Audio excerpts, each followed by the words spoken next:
The personalised learning plan created for Kai meets the specific needs and requirements for his ODD. Adaptations and modifications are made to the new PLP to ensure my classroom is inclusive for all. Personalised planning requires attention to the unique needs of all students and all abilities, acknowledging that each student has different learning needs. Basically, the plan is designed to accommodate a diverse range of learners.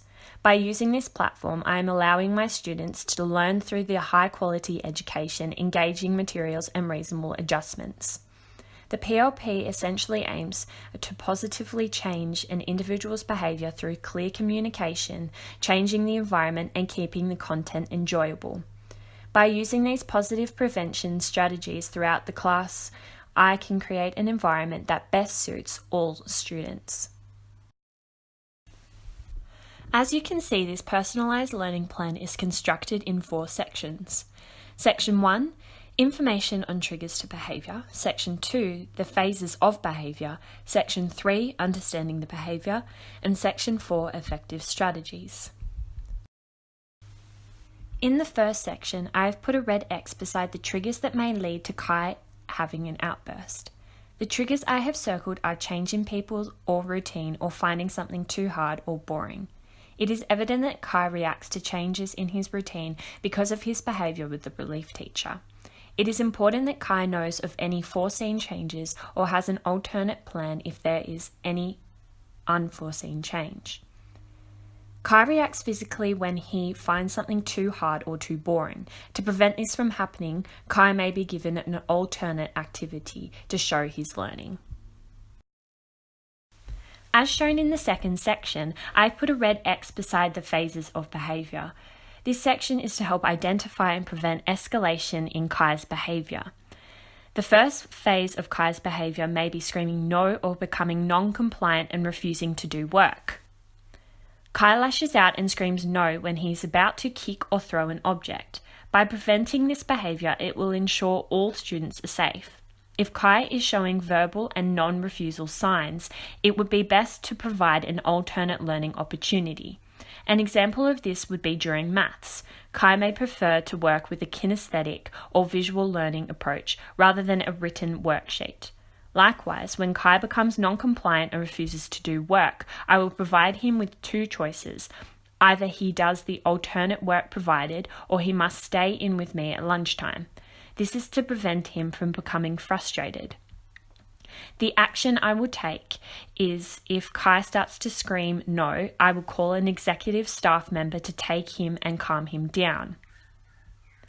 The second phase of behaviour may include throwing and breaking things or hitting objects or furniture. When Kai became triggered by maths worksheets, he lashed out by kicking over his table. When the relief teacher asked him to do his maths worksheet, his behaviour escalated by throwing a chair.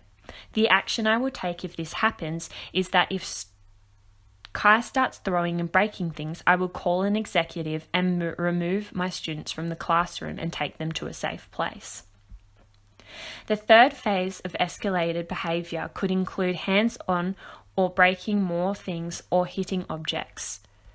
Though not specifically mentioned in the case study, it is assumed that Kai can become physical with others. The case study stated that Kai becomes physical when he is overstimulated. I believe the worst case would be physical activity because he could harm either myself or the class. An action I would take is that if Kai becomes hands-on, he will be sent to the principal's office for further consequence. Therefore, it is important that I or any other relief staff, executive, principal or parents, etc. look out for these behaviours escalated and act immediately. This is specific for the safety of the whole class. In the third section, I have gathered as much information to describe the behaviour of concern. This relates specifically to Kai's worst case scenario phase. Please describe the behaviour of concern. When Kai becomes triggered, he starts screaming no and refuses to do work. He may then hit objects or break things if he is still angry. Kai becomes physical and hands-on with his classmates and the teacher.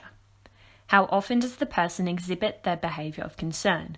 Based on the analysis of the case study, during maths lessons and when the relief teacher is in the class. My class aims to do maths at least 3 times a week. Therefore, Kai's escalated behaviour happens around 3 times a week on average. How long does the behaviour of concern last?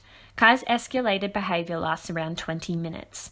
Then he will defiantly sit in the chair until completion of the class.